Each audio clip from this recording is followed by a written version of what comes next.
नमस्कार साथियों, आशा करता हूँ कि आप स्वस्थ होंगे और खुशहाल भी होंगे।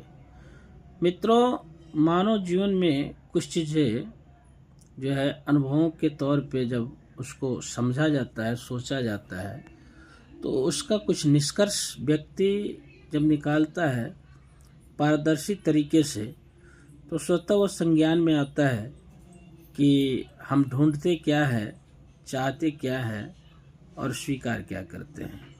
जैसे हिंदी शब्दकोश में दो शब्द आते हैं, अपेक्षा और उपेक्षा।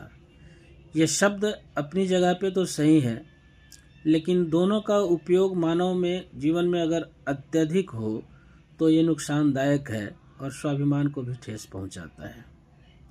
मैं ये बात इस संदर्भ में कह रहा हूँ कि आज मनुष्य जो है, हर मनुष्य सत्य की चाह रख रहा है, सत्य की खोज में भटकता रह रहा है, सत्य को ही पसंद कर रहा है।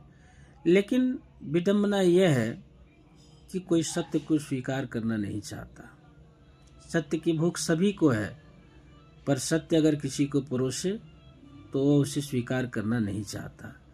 तो ये मनुष्य के अंतर द्वंद्व में उलझा हुआ एक तरह का जो है विरोधाभास है, जो जिस चीज़ को आदमी ढूंढता है, चाहता है, उसी चीज़ को स्वीकार करना नहीं चाहता है।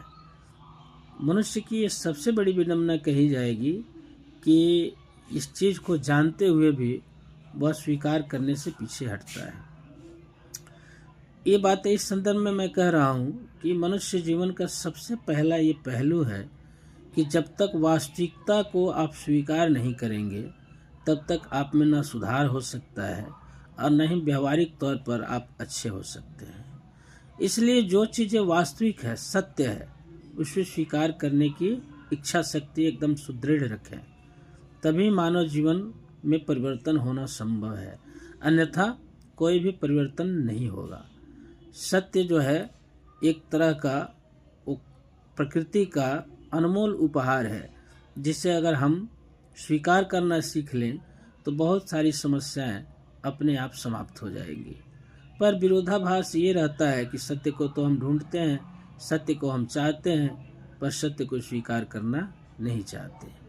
और मानव में इस चीज़ का विकास होना बहुत ज़रूरी है कि वह सत्य को स्वीकार करना सीखे, वास्तविकता से अत्यधिक संबंध रखें, फरेब से दूर रहें, तभी जीवन में सही आनंद का अनुभव हो सकता है। बाकी आप समझदार हैं, इन विषय पे ज़रूर मंथन करेंगे, सोचेंगे।